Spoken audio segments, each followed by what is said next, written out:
În Verona, iubirea a ucis. Două suflete tinere legate de pasiune și disperare și-au găsit sfârșitul printr-o tragedie clasică. Romeo și Julieta. Dar ce se întâmplă când mitul devine realitate? Când pasiunea nu se sfârșește cu o travă, ci cu sânge pe pereți? Ce se întâmplă când Romeo ia un cuțit și Julieta ține de picioare victima? Romeo și Julieta erau niște victime în propriul lor context. Aveau familii care nu se suportau și trăiau într-o lume care nu prea înțelegeau. Cassandra și Johnny, ei bine, ei s-au văzut ca niște martiri moderni, prizonieri într-o societate care le interzicea să fie împreună. Dar diferența este destul de clară. Romeo și Julieta s-au stins în tăcere, însă Cassandra și Johnny au ales violența. Nu în Verona, ci în Arizona. Nu în secolul al XVI-lea, ci în 2017. Și povestea nu s-a sfârșit cu o sticlă de otravă, ci cu două cadavre. Cu sânge pe covor și cu un cuplu de adolescenți care nu au murit pentru iubirea lor, ci au ucis pentru ea.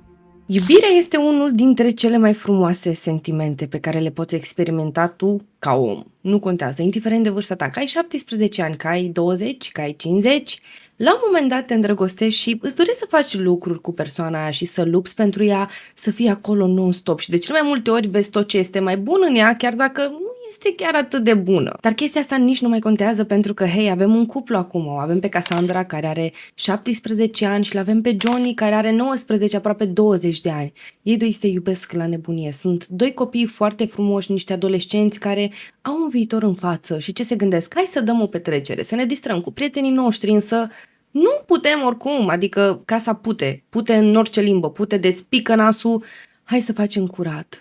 Cassandra se duce în baie în primă fază și scoate mai multe cutii de clor. Cu o mână se ține de nas, în timp ce cu cealaltă mână începe și împrăștie clor în toată baia. Fata a folosit atât de mult clor încât la un moment dat avea impresia că o să leșine. Nu știu dacă știți, însă toate chimicalele astea pe care noi le folosim la curățenie, mai ales cele puternice, cum ar fi clorul, te pot ameți, te pot simți drogat și chiar poți leșina de la ele. Situația era destul de ciudată pentru că, indiferent de cât de mult a încercat, sincer, mirosul nu a dispărut. Încă puța în toată casa. Atunci Johnny și-a făcut apariția, iubitul ei, și a spus: te ajut eu. Hai să lipim toate ușile cu un lipici special, foarte rezistent, și poate așa nimeni nu o să intre în baie, în dormitor. Când vom da petrecerea asta, poate nimeni nu o să descopere că de fapt noi avem două cadavre în casă. Și așa începe cazul cuplului criminal Johnny și Cassandra.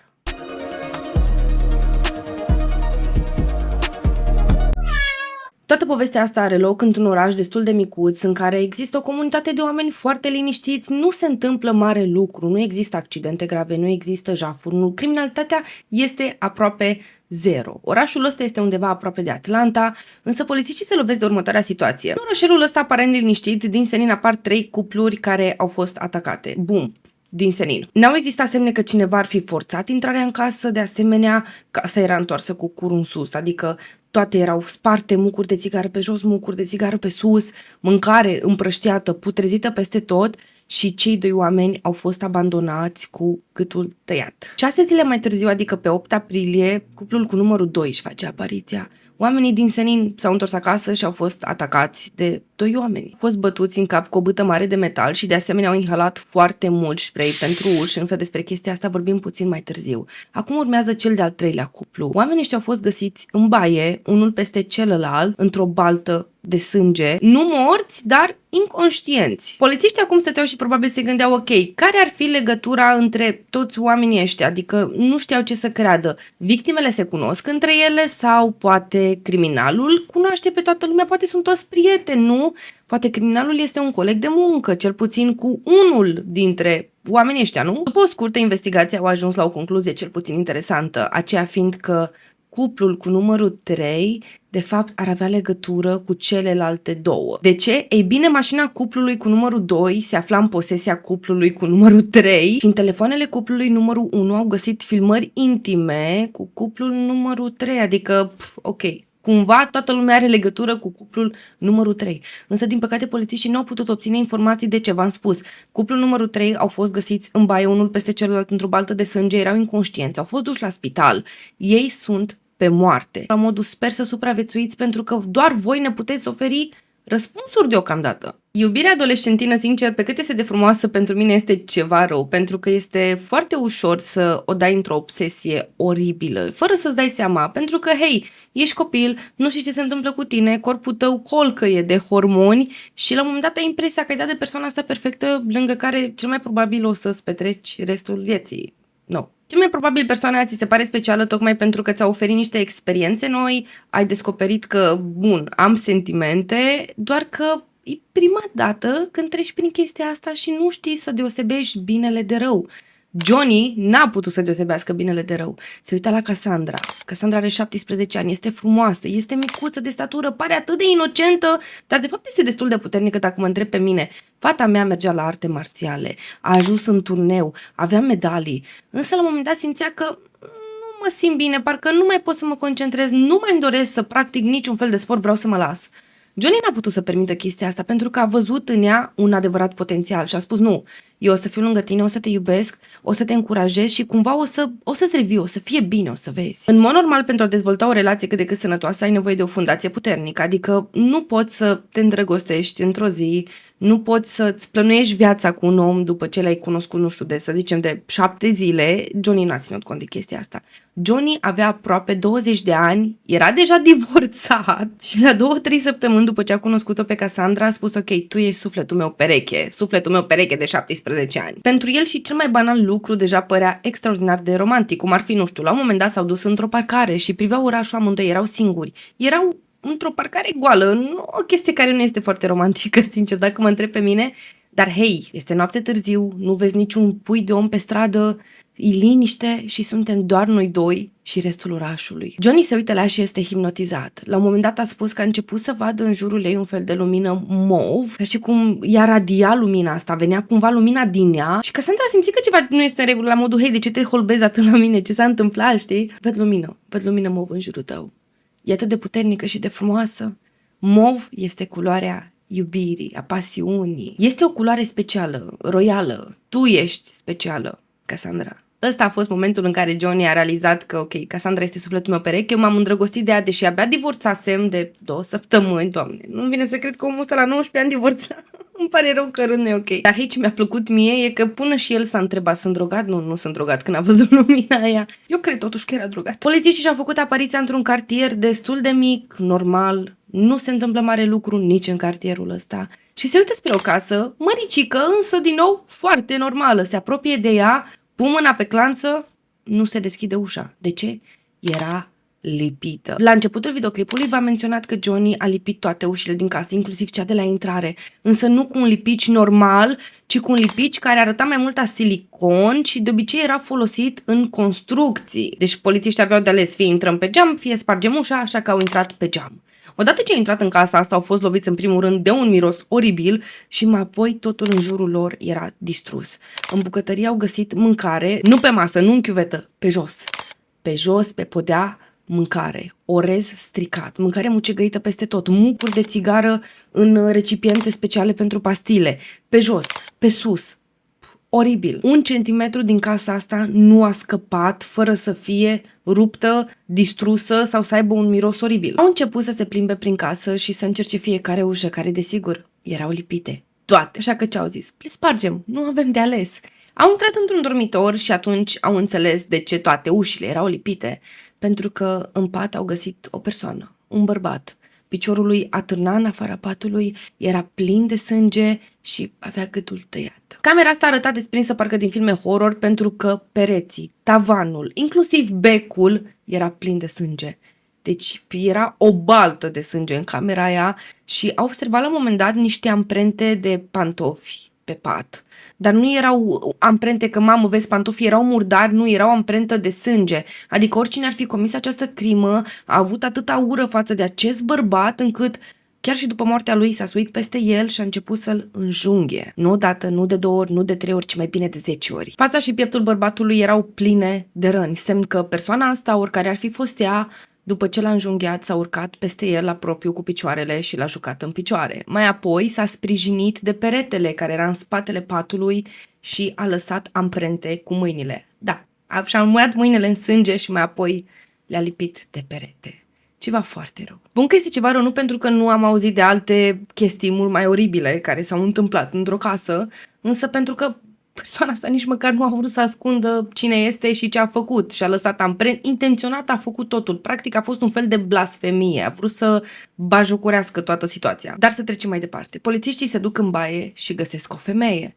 În același stadiu, plină de sânge, cu lovituri foarte multe la nivelul capului, moartă. Ei bine, dragii mei, aceste victime erau Wendy și Randall, bunicii lui Cassandra. Cassandra a locuit în această casă. Și polițiștii se întrebau acum, dar de ce? De ce au murit în condițiile astea și de ce am găsit pe telefoanele lor filmulețe intime cu Cassandra și Johnny? Din nou, foarte multe întrebări, prea puține răspunsuri, însă polițiștii a doua zi au dat de o chestie cel puțin interesantă. Un mesaj vocal pe care Johnny l-a lăsat mamei sale. Când îl auziți pe Johnny, o să vă las înregistrarea imediat să o auziți, el are o voce de parcă ar fi fost drogat sau într-o situație cel puțin oribilă. Are vocea destul de slabă, parcă nu are puteri și își cere scuze pentru ceva. Hey, Ma, it's Johnny. I'm crazy. I'm evil. I'm sorry.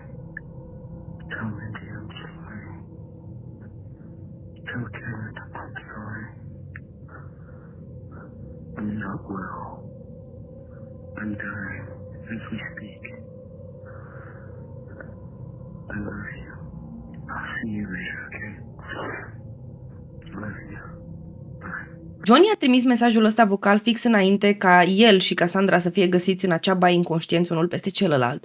Polițiștii se întreabă acum, bun, dar de ce își cer iertare? Și foarte bine că între timp Cassandra s-a trezit și polițiștii s-au dus direct peste ea și au început să-i pună 1000 de întrebări. Prima fiind, ce naiba s-a petrecut în baia aia? De ce v-am găsit în stadiul ăla? Păi, am încercat să mă duc la dreapta tatălui de bunăvoie. De ce? Nu știu, simțeam că nu mai am cale de scăpare, simțeam că totul se prăbușește în jurul meu și eram disperată, am vrut doar să dispar. What happened here? I tried to kill myself. Why would you do that, sweetie? Tell me why. I couldn't take it anymore. I didn't know where else to go. I didn't know what else to do. And then like one night I just got like really angry and depressed and I don't know, I just felt like the whole world was kind of just like collapsing on me and I just wanted to end it. Noi știm de ce ai încercat să te duci la dreapta tatălui. Doar fii sinceră cu noi, spune-ne ce s-a întâmplat. În acel moment, Cassandra a început să le povestească. Era rănită, era confuză, parcă nu-și aducea aminte și părea cu adevărat rănită. I wasn't the one who intentionally thought about doing that. Thought about doing what? Say it. Once you say it, it's out. Killing my grandparents. A început să le spună cum ea a fost martoră în casa aia, martoră la uciderea bunicilor ei și că practic Johnny cumva și-a pierdut mințile și a pus mâna pe cel mai ascuțit cuțit din casă și mai apoi amândoi le-au tăiat gâtul. Cum adică amândoi? Nu, eu nu, doar Johnny, eu nu mi-am atins bunicul. Dar ce s-a întâmplat mai exact în acea noapte? Cassandra se afla în dormitor împreună cu bunica ei. Dormeau împreună, în timp ce bunicul se odihnea în altă cameră singur. Din senin s-a auzit un zgomot și Cassandra s-a trezit. Era speriată, nu știa ce aude. Bine, se mințea, de fapt știa ce aude. Auzea un sunet de parcă, cum să vă faceți o idee. Imaginați-vă că aveți o pungă plină cu lichid și cu carne în ea și bași cuțitul. Se aude floșc. E ciudat că am descris o crimă prin floșc. Sunt ceva rău. Îmi cer scuze. Mă rog, se au sunetele astea ciudate, dar ea știe ce se întâmplă. Știe că, de fapt, Johnny, în tot acest timp, îl torturează și îl omoară pe bunicul ei. Între timp se trezește și bunica. În acel moment Cassandra pune mâna pe un obiect, îi dă în cap, o lasă la pământ și o târăște în camera bunicului, unde toți stăteau să se uitau unul la altul. Bunicul încă nu-i mort. Bunicul încă este conștient, însă urlă, sângerează și cere ajutorul. Bunica stă pe jos, este legată la gură, are scoci, este legată la mâini și la picioare și ei doar îi cer un cod. Ce cod? Codul de la seif. Cassandra și-a adus aminte că de o grămadă de ori bunica i-a spus că strânge bani, îi pune deoparte pentru zile negre și ține în acel seif. Ei aveau nevoie de banii ăia. Johnny spune femeii, dăm codul dacă nu-l omor pe bătrân și începe și-l înjunghi o dată, de 2 ori, de 3 ori. Bătrâna plânge și deși are scociola pe gură, cumva copiii înțeleg ce a spune codul ăla. Deschid seiful și găsesc $1000 acolo, sunt foarte fericiți, ei se simt bogați și în sufletul lor au crezut că, băi, ok, bun, gata, putem fugi acum. La o săptămână după crimă, Cassandra merge la McDonald's împreună cu 2 oameni. Își iau o grămadă de pungulițe cu mâncare și merg înapoi într-o cameră destul de goală. O să vă sune cunoscută chestia asta, da? Nu există geamuri, nu există ceas, doar o ușă, o masă și 3 scaune. Detectivii părăsesc camera și o lasă pe Cassandra singură. În tot acest timp ea a început să se uite destul de paranoică în stânga, în dreapta, chiar și deasupra ei. Se uită de parcă așteaptă ceva să apară, de parcă se simte urmărită, până când la un moment dat vede că fix în fața ei, la nivelul ochilor, se află o cameră. Și se uită direct în sufletul meu, nu se uita în cameră, fata aia, e ceva de speriat.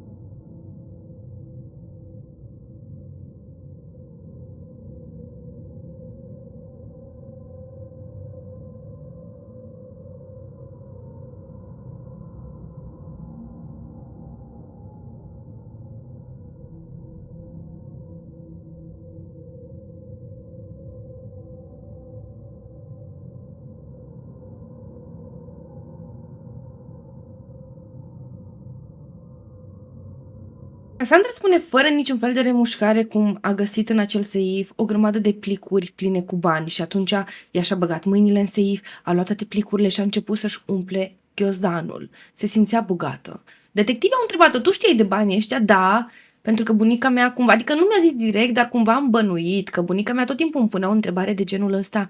Cassandra, dacă ți-aș da $1000, ai fi mai fericită? Nu, bunico, nu-i vreau. Practic i-a dat de înțeles că ea ar avea $1000, însă a vrut să-i dea o lecție fetei cum că banii n-ar aduce fericirea și fata a băgat chestia asta la cap. There was envelopes just filled with money. There was probably about like $1,000 that we found in that safe that they were just saving. And Did you know about that money, or you just said no? well, my grandma, it was kind of weird. Like she was kind of giving me like an idea about it before. Like she was saying, "What if I just gave you $1,000? Would that just make the world a better place?" I'm just like, "No, I don't want $1,000." You know. So she kept saying that, and then like when I saw it, I was just like, "Wow, she actually had $1,000 in her safe." Like that's crazy. Bunicul deja era mort, avea gâtul tăiat. A mai rămas bunica, da? Ei stăteau cu bani în mână, au legat-o din ce în ce mai bine, au târât-o înapoi în baie, unde i-au tăiat și gâtul, însă ei au avut impresia timp de câteva secunde că bunica se preface că e moartă, pentru că nu mai respira, nu mai mișca, dar cumva avea puls, așa că au mai lovit-o odată în coloană. Doar ca să se asigure și fata chiar a început să gesticuleze foarte mult și să explice, fără niciun fel de emoție, cum și-a ucis bunica. How did you do that? Is it just her hands, or I got her hands, I got her whole head, and then I got her ankles. okay, with her hands? So it was behind her back. So it's like, just like this? Yeah. And then what about anything on her head or neck, or did you? Yeah, we kind of like wrapped the duct tape around her head ish. So, and then that was it. What was that for? Just so that she was like pretending to be dead for a while.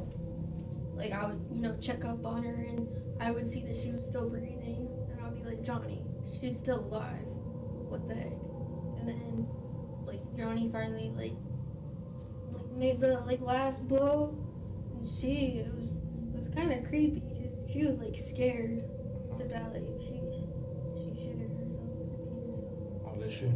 It was kind of gross. După toate cele întâmplate, Cassandra și Johnny s-au suit în mașina bunicilor lor și s-au dus împreună la magazin să-și cumpere de mâncare, s-au întors în aceeași casă unde au mâncat și s-au relaxat, au spus ei. S-au relaxat într-o casă în care existau 2 oameni morți. La începutul acestui caz, când v-am explicat despre cele 3 cupluri care au fost atacate, am vorbit la un moment dat despre un anumit spray special pentru urși. Ei bine, dragii mei, spray-ul ăsta pentru urși este de fapt ca un fel de spray cu piper, îl folosesc să te aperi, da? Doar că este de 100 de ori mai rău. Un spray cu piper este făcut să te aperi în momentul în care un alt om vine și încearcă să-ți facă rău, te simți în pericol și gândiți-vă, un om are 60-70 de kilograme, însă un urs are 300. Spray-ul ăla special pentru urși este făcut nu să oprească un om, ci un urs care poate ajunge și la 400 de kilograme. Afectează pe oricine care se află pe o rază de 9 metri. Nu contează cine ești. Anumiți oameni care au experimentat puțin cu acest spray au spus că o împușcătură, un glonț, a durut mai puțin decât spray-ul ăsta.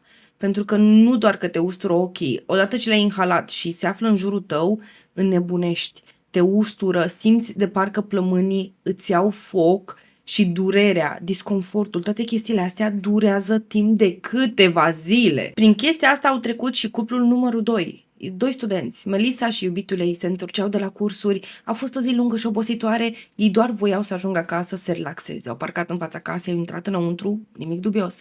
Melissa s-a dus în camera ei, a aprins becul și atunci a observat că, băi, camera mea este foarte dezordonată, adică arată de parcă cineva a intrat și a distrus totul. Se întoarce și în acel moment vede un nor portocaliu, galben. Din norul ăsta a ieșit o figură care a început să o lovească. Între timp, iubitul Melissei a urcat la etaj și din acest moment s-a dat o adevărată bătălie în care Cassandra și Johnny îi băteau pe oamenii ăștia, îi loveau, îi mușcau, aveau o bâtă cu ei și aveau parcă o ură atât de mare la modul vreau să mori acum pe loc aici. Din fericire, planul ăsta nu a fost dus la bun sfârșit, Melissa și iubitul ei au trăit în continuare, deși nu erau în cea mai bună formă și cei doi adolescenți au fugit. Însă nu înainte ca Melissa să observe un tricou pe care scria vibe-uri bune, pozitive. Nu a reușit să-și dea seama exact cine erau atacatorii, însă a reținut acest tricou și a fost șocată mai târziu când i s-a spus că de fapt atacatorul, unul dintre cei doi atacatori de fapt, era Johnny, fratele ei. Ei bine, dragii mei, fumul ăla portocaliu galben, de fapt era spray-ul ăla special pentru urși, care te pune la pământ și credeți-mă, nu mai reușiți să faceți absolut nimic. Mă rog, adolescenții au fugit, i-au furat mașina Melissei și s-au dus la magazin unde și-au cumpărat 1 litru de lapte. De ce? Să-și îl bage în ochi, să amelioreze cumva durerea, pentru că este o diferență foarte mare între spray-ul cu piper și spray-ul ăsta pentru urși. Spray-ul cu piper cumva țintește, are o direcție destul de dreaptă. Spray-ul pentru urși nu se împrăștie, este mai mult ca un fum. Dar care a fost planul lor inițial? Bun, intrăm în casa lui Johnny și așteptăm să vină fiecare membru din familia asta pe rând și îi ucidem. Rând pe rând, nicio problemă. Însă nu a mers totul conform planului, Doamne ajută, ei au fugit și s-au grăbit. Au făcut o chestie care, sincer, a dus direct spre ei. V-am spus, când au plecat de acolo, au furat mașina Melissei, sora lui Johnny, însă au lăsat în urmă mașina bunicilor lui Cassandra, parcată fix în fața casei, ceva rău. Dar de ce și-au dorit să-i ucidă pe toți în ordinea asta? Prima dată bunicii și mai apoi toată familia lui Johnny? Ca ei doi să fie împreună, iubiții. Mă rog, Melissa a văzut mașina aia, mama ei a sunat la poliție, polițiștii au verificat plăcuțele de matriculare și uite așa au ajuns la casa aia normală dintr-un cartier normal unde au găsit 2 oameni morți. Cassandra se află în parc cu Johnny și mai mulți prieteni, se simt bine, dar este destul de târziu, se întoarce acasă, intră înăuntru, în moment în care bunica ei se trezește, că probabil a auzit ușa cum s-a închis în urma ei, și vine foarte nervoasă și spune: unde ai umblat la ora asta? Ești ușuratică? Cu cine ai fost? Să știi că dacă nu te supui regulilor pe care eu le impun în casa asta, te dau afară, o să-ți găsesc un alt loc în care tu să locuiești sau mai rău, te trimit înapoi la mama ta. Chestiile astea se întâmplau înainte ca ei să comită o crimă sau măcar să se gândească la chestia asta. În acel moment Cassandra a avut un fel de șoc emoțional pentru că, hei, tu, persoana care are grijă de mine, bunica mea, tu mă ameninți pe mine că mă trimiți înapoi în locul ăla oribil din care tu te-ai luptat să mă scoți. Vreau să vă menționez că nu știm dacă lucrurile s-au întâmplat fix așa sau nu. Nu știu dacă bunica ei s-a supărat pe ea și a spus toate chestiile astea oribile, pentru că, obvious, she's dead. Dar asta susține Cassandra. Și aparent ea a fost foarte rănită de aceste cuvinte pentru că, din câte am putut să găsesc eu și toate mărturiile prin care am trecut, 1 an și 6 luni înainte ca ei doi să comită orice fel de crimă, Cassandra se afla în grija mamei ei și al tatălui vitreg, care o abuza. Mama ei știa de toată chestia asta și aparent nu făcea absolut nimic. Chiar și după ce a ajuns în grija bunicilor, Cassandra trebuie să obțină un ordin de restricție împotriva tatălui vitreg, care aparent venea pe la școală și o urmărea pe stradă doar ca să o verifice, la modul: vreau să te văd, să știu că ești ok, îmi fac griji pentru tine. Cer să nu mă enervez. Detectivii au întrebat-o, ok, și nu ți se pare ciudat că tu ai omorât două persoane care te iubeau și aveau grijă de tine și te-au salvat din locul ăla oribil? Adică de ce nu te-ai gândit să omori pe mama ta și pe tatăl vitreg? Păi m-am gândit la chestia asta, dar Johnny mi-a spus că nu, n-ar fi bine să facem ne-am pierdut timp, în mare parte, Johnny m-a oprit. M-am gândit, dar nu făcea parte din planul nostru. Adică tu ai avut instinctul ăsta, dar Johnny te-a oprit? Da. Mă rog, revenind la povestea inițială. Intră în casă, bunica se ceartă cu ea și îi spune te trimit înapoi la mama ta. Ea este foarte supărată și fuge de acasă. Bine, practic a fost dată afară, ea s-a simțit prost și a zis nu mă mai întorc. Și a început să locuiască cu Johnny, la el în mașină, să se plimbe toată ziua. Nu aveau nimic de făcut, nici nu cred că mai mergeau la școală. Doar mereau prin parcuri, stăteau cu prietenii lor, mergeau la mall și într-o zi când s-au dus în parc, se uitau așa spre copaci și el a întrebat-o, îți este frică să mori? Nu, ție? Nu. Ai vrea să-ți omori bunicii? Nu, de ce? Păi știi, am putea doar să ne eliberăm și mai apoi să fugim în lume, nu? Ăsta ar fi visul nostru? Să nu mai stea nimeni în calea fericirii noastre? Doar gândește-te, îi ucidem și mai apoi fugim în Florida, adică noi suntem în Georgia, este un drum de 5 ore și fugim cu $1000, adică nu suntem bogați, gen. Detectivii erau curioși de o chestie. De ce au așteptat cei doi să ucidă din nou? Au așteptat undeva la o săptămână. Au ucis-o pe Wendy, l-au ucis pe Randall și o săptămână mai târziu s-au dus în casa Melissei încercând din nou să ucidă mai mulți oameni. Ce ați făcut în săptămâna aia? Ați încercat să vă pregătiți sau? Nu, noi nici nu măcar nu aveam un plan, adică nu știu. Trăiam de pe o zi pe alta și vedeam noi în timp ce făceam. Deci copiii ăștia au stat timp de o săptămână în casa aia cu 2 cadavre la etaj și au adus de la etaj la parter cerceafuri, perne, o pilotă, au stat, au mâncat, au comandat mâncare chinezească, s-au dus la magazin și au cumpărat haine, au cheltuit $1000, banii ăia mulți, în doar o săptămână. Și să nu vă menționez, la un moment dat au întreținut relații intime și s-au filmat făcând chestia asta. Filmarea se află pe telefonul bunicii, Wendy. Yeah, so the reason why we stayed in town was because the plan was we were going to get both of our families. That's why... Hold on, what? Okay, so the plan was that we were both going to get both of our families. But first we got my grandparents. Then that's why we went over to Johnny's house. And we attacked his sister and her boyfriend because he wanted to kill his family. Okay. So that's like, we stayed in town for a couple days because, you know, we wanted to get some money, we wanted to get ready to leave. And then that plan, just going over to his house, kind of just like, it didn't work out at all. Detectivii au fost curioși de următoarea chestie și a mai venit cineva la voi acasă în săptămâna asta, gen, ați dat o mică petrecere, ați avut niște prieteni? Nu, zice Cassandra, am doar 2 prieteni, pentru că știi, în general, nu prea am încredere în oameni și de fiecare dată când m-am văzut cu prietenii mei sau cu alți oameni, am ieșit afară din casă.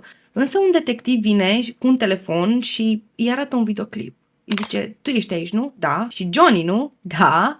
Și asta e casa bunicilor tăi. Tata, nu se poate că eu am fost singură acolo. Eu cu Johnny atâta, în rest n-a mai fost nimeni. Ea se apropie de ecran, se uită, este șocată. S-a apropiat prea mult, sincer, dacă mă întreb pe mine, parcă intra în telefon cu capul. Dar nu, ea neagă, spune nu, n-a mai fost nimeni cu noi. Dar un detectiv îi spune la un moment dat, păi, da, dar n-are cum să fie filmarea asta dinaintea crimei, pentru că știu că bunicii tăi nu-l suportau pe Johnny, erau împotriva voastră. Deci Johnny nu ar fi putut niciodată să vină în casă să întrețină relații intime cu tine, nu? Dar cred că e în altă casă. Te-ai gândit că poate nu e în casa bunicilor mei? Și aici Cassandra a făcut a doua greșeală, pentru că a spus Johnny n-a fost niciodată la mine acasă. So that could have been at my grandparents' house. Well, I mean, I didn't shit this out. I mean, that's what I'm saying. You know what I'm saying? Your grandparents didn't like Johnny, so why won't we see you at your house much? Like, he didn't go to my house at all. Like, I mean, that couldn't have been at my house. It had to be at someone else's house because we had no one at my house. It was just me and Johnny. În videoclipul ăsta ce se întâmplă? Apare Cassandra pe podea cu picioarele încurcișate, își face un joint, ok? Lângă ea este Johnny, care îi spune lucruri frumoase, te ador, e superbă, ești cea mai cool fată pe care o cunosc, se uită la ea cu niște ochi mari de cățeluș și nu întrerupe contactul vizual, deși ea deja nu se mai uită la el pentru că trebuie să-și ruleze jointul. People have to say about you, like, I don't listen to people, like, I love you. You kick ass. Filmarea asta a fost făcută în casa bunicilor după ce i-au ucis și altcineva îi filmează. Una dintre prietenele lui Cassandra au primit la un moment dat un mesaj pe Snapchat la modul hei, bună, sunt Cassandra, poți să vii la mine acasă să... No. Dăm și noi o petrecere, bunicii mei au plecat în vacanță în Florida pentru câteva zile și mi-au lăsat $1000. Prietena are 17 ani, este ora 8:30 seara. mama ei mai mult ca sigur nu o să o lase să iese afară din casă și sincer a simțit să nu accepte invitația, la modul, e ceva dubios, de ce ți-ar lăsa atâția bani bunică ta în primul rând și de ce și-ar lua bunicii tăi vacanță știind că tu ai fugit de acasă și trăiești într-o mașină cu un tip pe care, by the way, nu-l suportă. De fapt, gagica noastră și-a invitat toți prietenii la ea acasă. Ea a explicat că vreau să dau o petrecere foarte wild, foarte mișto, cu muzica la maxim, bunicii mei sunt plecați, dar de fapt erau morți. Și nu știu ce era în capul ei, cum Dumnezeu să stați să ascultați muzică, să vă drogați, să dansați, să faceți o nebunie de asta cu 2 cadavre. Cassandra era o combinație oribilă, adică dacă vă uitați la ea în timpul interviului, ea când vorbește cu detectivii cumva ridică sprâncenele, crecănează ochii, să pară cât mai inocentă, să-i convingă, eu spun adevărul, să pară inocentă și să le facă pe plac. Ea vrea să se facă plăcută în fața polițiștilor, dar pe de altă parte o vedem cum explică făcând ceea ce a făcut și cât de malefică este. Așa că polițiștii au profitat foarte mult de chestia asta, au observat, ok, bun, Cassandra vrea să se facă plăcută în fața noastră, hai să nu mai vorbim formal cu ea, să vorbim ca și cum ne-am fi adolescenți. Și i-a spus un detectiv, Gagico, știi, eu nu sunt prost, am făcut și eu tot ce ai făcut. De fapt, eu m-am distrat mai mult decât ai trăit tu pe pământul ăsta. Am făcut și eu tot felul de căcaturi, ok? M-am distrat, am băut, am fumat. Okay, I've been doing this longer than you've been alive. Okay, I'm cool as shit with you if you're cool as shit with me. But once lying and stuff like that starts, I have a problem. I believe that there were people at that house. Ea nu a vrut să recunoască nici în ruptul capului că da, am chemat oameni la mine, am încercat să dau o petrecere, dar polițiștii au aflat până la urmă de intenția ei și că, până la urmă, chiar au venit oameni în casă care nu știau că, hei, există niște cadavre aici. Și ei erau dealerii ei de droguri, care au și filmat-o în timp ce arula un joint. Ei nu știau ce se întâmplase în casa asta, însă au simțit un miros oribil, un miros foarte ciudat. Și atunci l-au întrebat, adică pe Johnny, băi, de ce pute în halul ăsta? A, știi, m-am dus la baie, am făcut căcuță, dita mai căcuța și s-a blocat canalizarea, nu mai pot să trag apa și de acolo vine mirosul. Now you're saying it smells like shit. What did it? I didn't think anything of it because Did you ever ask him? Like, why does it? I did, and Johnny said that it was just because he hadn't flushed the toilet. Mai târziu ea a spus, știi, am folosit clor într-adevăr, am vărsat clor peste cadavrele bunicilor mei doar ca să scap de mirosul ăsta și mai târziu Johnny a venit și a început să închidă ușile și să folosească lipici pe ele, să le mențină așa închise, să nu intre nimeni, să nu iasă nimeni. Însă nu am știut de ce, doar am văzut că merge în garaj, a luat lipiciul ăsta, s-a apucat de treabă și am zis ok, fă-ți dam blaua. Însă mai târziu a recunoscut că da, am vrut să dau o petrecere, da, au venit oameni la mine în casă și da, intenționat Johnny a făcut chestia asta cu ușa, sperând că poate așa blochează mirosul. Și acum să revenim la povestea inițială. Dacă vă aduceți aminte, v-am povestit că au mers în casă peste Melissa, au atacat-o pe ea și pe iubitul ei și au fugit cu mașina acesteia. Bun, mama a sunat la poliție, însă ei sunt de negăsit. Jason se află acasă și la un moment dat cineva sună la ușă, răspunde și îl vede pe Johnny. Johnny care avea ochii mari și avea urme roșii peste tot pe corpul lui, pe față și avea ochii atât de mari și umezi și roșii încât avea impresia că tocmai ce-a plâns, parcă ar fi avut o sesiune de asta de criză existențială. Și lângă el o fetiță care pare să fie Cassandra, nu o cunoaște, dar îl cunoaște pe Johnny pentru că au fost colegi. Și Johnny spune, hei, poți să stau un pic la tine că m-am certat cu maică mea și mi-a dat cu spray în ochi, spray cu piper. Dar mă rog, Jason l-a primit și a spus, ok, poți să dormi aici în seara asta. A doua zi, dis de dimineață, stăteau toți în bucătărie, Jason, Johnny și mama lui Jason, care pregătea micul dejun și vorbeau de parcă erau din nou colegi. Ei au fost la un moment dat colegi în gimnaziu, însă n-au mai ținut legătura. Practic nu s-au certat niciodată, dar n-au fost nici prieteni la cataramă.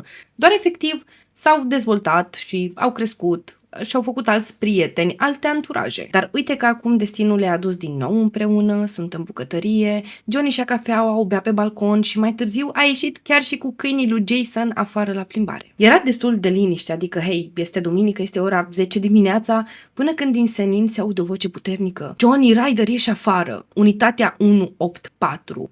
Cineva parcă, nu știu, era o voce parcă venea din cer, dar de fapt era un megafon. Jason iese afară, se uită și vede o grămadă de polițiști, tot corpul era plin de punctulețe roșii. Știți ce înseamnă treaba asta? El s-a panicat, a vrut să-și ia mama, surioara și să iasă de acolo. Însă se uită în spatele lui și îl vede pe Johnny care se apropie, practic fuge spre ei cu un cuțit în mână. Și acum nu știa de cine să fie mai frică, de tipul ăsta care fugea cu un cuțit spre el sau de polițiști care îndreptau toate armele spre el. Însă Johnny nu se oprește și fuge și fuge și fuge scapă cuțitul din mână și îl ia în brațe pe Jason. Îi spune, îmi pare rău, îți mulțumesc pentru tot ce ai făcut pentru mine și îmi pare rău că te-am băgat în belele. Se întoarce spre sora lui Jason, o ia în brațe, îi spune aceleași lucruri și este pregătit să se predea sau nu. Polițiștii stau toți afară și se gândesc, ok, intrăm, nu intrăm, avem câini, ne putem folosi de ei, dar nu știm ce se va întâmpla dacă ne mor câinii, nu vrem să-i riscăm nici pe ei și nici vreun om de-al nostru, așa că au trimis în casa lui Jason un roboțel. Roboțelul ăsta aude, vede, simte, înțelegeți voi ce zic, și poate interacționa cu chestii din jurul lui. Și cel mai important, se poate strica sau poți să-l arunci în aer, că nu contează, este un robot. Un robot de genul ăsta a fost trimis în casa lui Jason și a început să uite stânga, dreapta, polițiștii se întrebau, ok, acum ce au de gând să facă cei doi copii? Sunt înarmați, au vreo bombă, vor să omoare mai mulți oameni, trebuie să vedem înainte să intrăm. Roboțelul a înaintat, pare să meargă un pic spre bucătărie, se duce pe hol, se uită stânga, dreapta, sus, jos și polițiștii s-au alarmat în momentul în care au văzut o pată pe podea care părea să fie sânge. În acel moment au început să vorbească cu cei doi, pentru că, da, roboțelul are și un microfon. Polițiștii știau sigur că cei doi se află în spatele acestei uși, însă nu primeau niciun răspuns. Hei, Cassandra, hei, Johnny, nimic, nada, canci.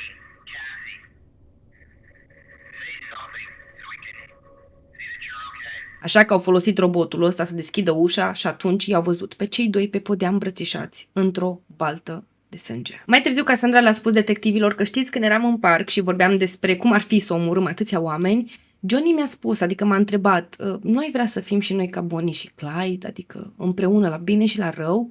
Detectivul o întreabă, ai văzut filmele, gen, ai văzut vreun film cu Bonnie și Clyde? Da! Cum adică da? Asta a fost reacția fetei, practic a zis da, verbal, însă dădea din cap cum că nu. O situație atât de tragică în care doi tineri se iubesc atât de, nu știu, nebunesc, e ceva nebunesc, nu este o iubire normală, dar iubirea asta este atât de bolnavă și de mare încât parcă retrăiesc scena aia din Romeo și Julieta, adică na, nu putem fi împreună, murim împreună, însă nu a ținut foarte mult romantismul ăsta, pentru că imediat după ce au fost arestați, oamenii mei au început să se certe între ei, s-au despărțit și se învinovățeau, gen, nu, tu ești criminalul, tu m-ai convins, nu, tu ești o psihopată de fapt și tu te-ai folosit de mine și de iubirea mea să mă aduci în punctul ăsta. Toate acestea, amândoi au fost judecați, au recunoscut, ok, suntem vinovați și au primit 2 condamnări pe viață, fiecare, plus încă 21 de ani. Deci vor fi posibil eliberați, habar n-am dacă se va întâmpla asta, dar în vreo 60 de ani, maybe. Asta dacă cumva li se acceptă vreo eliberare condiționată. Mă rog, da, au intrat amândoi la răcoare, nu s-au mai împăcat, Johnny aparent l-a găsit pe Dumnezeu în închisoare